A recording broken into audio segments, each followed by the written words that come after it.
Hi, well, congratulations on your new release. How are you feeling and what's the reaction been like so far? I'm stoked. Everyone seems to be really excited. And yeah, I love this song so much and it's one of my favorites and it's so nice that it's finally out in the world and like especially getting the music video out there and stuff. Like obviously the visuals are such a big part of York and seeing everyone react to the craziness of the video is really fun as well. And you said this one's come from having like breakup gossip with a friend. So at what point did you realize that this needs to be a song? Literally, I think she said the word, oh, it's breakup season. And I got out my notes and I was like, I'm gonna write this song today. So I hope that's okay with you. And then I did. So it was pretty immediate. Yeah, but it's so true though. Like even I've noticed too, like couples that you just don't expect to break I up, it all happens know. like a domino effect. You're like, oh, I didn't see that coming. And then another thing happens. You're like, oh no. And then you kind of feel like, oh, is my relationship doomed? Am I doomed? Literally, yeah, that's exactly where my head was at during that conversation and how it played out. And yeah, it was really nice to kind of be able to articulate my thoughts about it as it was playing out because it was still so fresh, like the conversation that I'd had. And what do you feel like is your personal breakup survival toolkit? Good music. Lots of friends around you. I think surrounding yourself with friends and things that make you feel good, like going for lots of hot girl walks. I'm a big hot girl walk fan. Pilates, home cooking. Yeah, I think just doing stuff that nurtures yourself. Lots of teas. I think tea would also be right up there. I think all of that and a good like big tub of ice cream. Oh yeah. Oh yeah. So good. And you've referenced the energy of 2010s pop. So what artist or song were on your mood board while writing this? I listened to a lot of Britney Spears when I was writing the song, and I've never really, I feel like I kind of just missed the boat when she was actually a massive superstar. Not that she still is, but like when she was in her prime. And so I hadn't really like dived into that world. And then my friend made me a playlist of like all of her most iconic songs and a bunch of other iconic like Kesha and all of that. And I was just so obsessed. And that was kind of all I listened to for a period of time. And it was amazing. And then I got into Katy Perry's album, which I'd never listened to before. I think like the one that got away and all of those bangers are just so good. And I had never appreciated the songwriting until now. So it was cool to go back and listen to it as an artist and be able to like take away parts of the writing and the production and how it made me feel and then make a pop record. Yeah, and I think it's good too because I've noticed the same now with myself. I'm going back and listening to older songs, but appreciating more now than I did when they first were released. Yeah, I think that's yeah, one of the best things about music that is timeless is you can always go back and listen to it, even if you've listened to it 100 times before. Like if you're a bit older, it still feels fresh.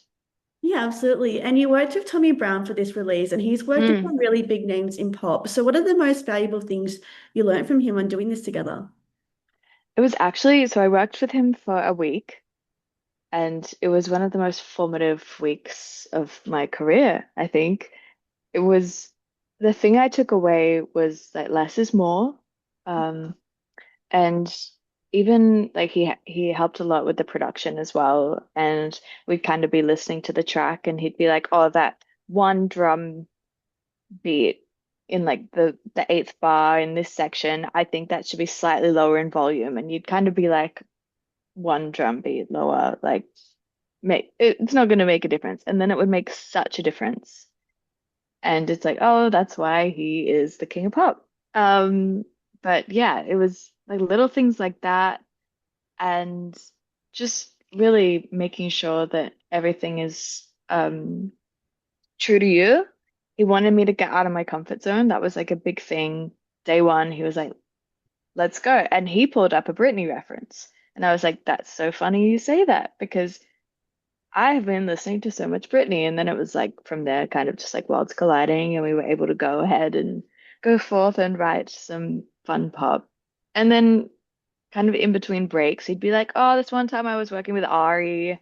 She was under a table, and one of us, like Janelle Monáe or whatever her name was, said this one line, and then we turned that into a song, and it was written. She went into the booth and just sang the whole song from top to bottom, and I'm like, brain exploding with this like crazy. Yeah, it was just having someone drop the law. It was like, this is wild.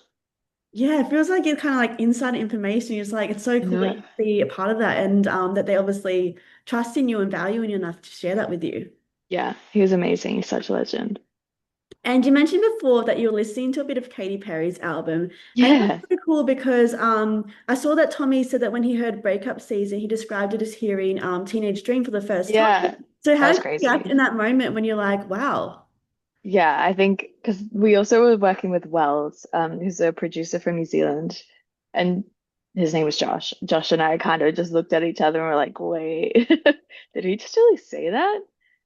And yeah, I think it meant so much to be able to take that away. And I don't really like I do care what other people think, but like Tommy thought this, and that's how he felt, and that really I'll like remember that forever. So that was really cool. I think that's like the biggest compliment to get I while know. recording that, especially given that you said that Katy Perry is someone that you do take inspiration from sometimes. Yeah, well, I like literally had never listened to Katy Perry before writing, like b before I started like writing this record. So it's been really cool. Yeah. And I understand you wrote a few songs together during that collaboration process. So why was this song the one that you like, let's really get this out and let's do it? Um, I think, well, there's definitely others that that will be coming. But this one definitely felt like the most immediate and a great way to start the songs that we wrote together. But yeah, I think also like we released it the first week of winter, also summer for the United States. It was like very seasonal. And yeah, it's just a lot of fun and a great way to sort of set the tone for what is to come. And the music video, I love it because it's got a good mix of like Barbiecore, satire, and horror. So how did the concept of Breakup Clinic come about? So the director and I were kind of tossing around ideas of what we wanted, and a lot of them were just way too big for the budget that we had, which is a common occurrence for us. But it kept coming back to like the cyclical nature of breakups and how like and what the song is about, I guess, like friendships and all your friends breaking up, and then you sort of become like the sponge that like your friends will come to you and like you will give them advice, and this sort of happens a lot of times over your friendship with someone. And I wanted to sort of emulate like being the therapist for your friends. And yeah, it was so much fun. That was kind of how the concept started, and then it sort of turned into like heart surgery and then a heart exploding. And then sometimes you can't fix your friends' broken hearts. And we wanted to be able to portray that with the exploding heart. Like I tried, and like literally all I can do is try and fix people that I care about, but sometimes like they need to heal on their own as well. And yeah, then it turned into like a Barbie horror with a pink truck. So it Yeah, and was that's fun. one of the concepts I really loved in the music video because you kind of portray that it's not just yourself and the other person going through the breakup, it also impacts the people around you that may want to be there for you, but you can't always just fix it. Like sometimes you just have to let that grief and that process happen. So how important was it for you to portray the impacts it can have on other people, not just in the relationship? Yeah, absolutely. Like it's super important because I think the song is kind of written, I would say, documenting breakups around you rather than like yourself being in the breakup. So I think knowing that that was what the song was about, I had to then portray that in the music video. And yeah, it was pretty clear to me that that was how we wanted to go about it. And it was really fun being able to get some of my friends involved as extras as well. So that was pretty cute. If you could check yourself into the breakup clinic, what's the one emotion that you'd want fixed? Oh God. too much empathy. That's Yeah. surreal. Yeah. And you've also just come back from Japan again. So how different does it Hmm. feel now compared to your first visit? Ooh, great question. I feel the thing that was better, and this has nothing to do with music, was that I was able to navigate the trains better. Mhm. So for me, that was a win.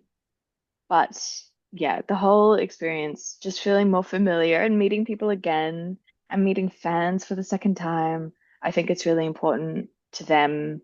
Like there's this thing in Japanese culture where they have a lot of Western artists that come through and say they're going to come back and then they never do. And so there's kind of like a trust thing. But then being able to show that I was actually back and I'd kept my word, they were really stoked that I'd come back and I meant it. And then I think they trusted me more and wanted to support me even more. So it was really special. And lastly, you describe this new chapter as one of clarity. So what does clarity look like for you moving forward with the York project? I think it's just being like self-assured and knowing exactly what I want. And there's no real doubt. I'm just trusting myself and my instincts and not holding myself back. So yeah, it was kind of like an eye-opening experience of like, okay, like I've got it now. Let's go. And yeah, that was where it's ended up. So I'm really stoked that like especially my team as well, like they really trust me to do what feels right for me. And yeah, it's really exciting.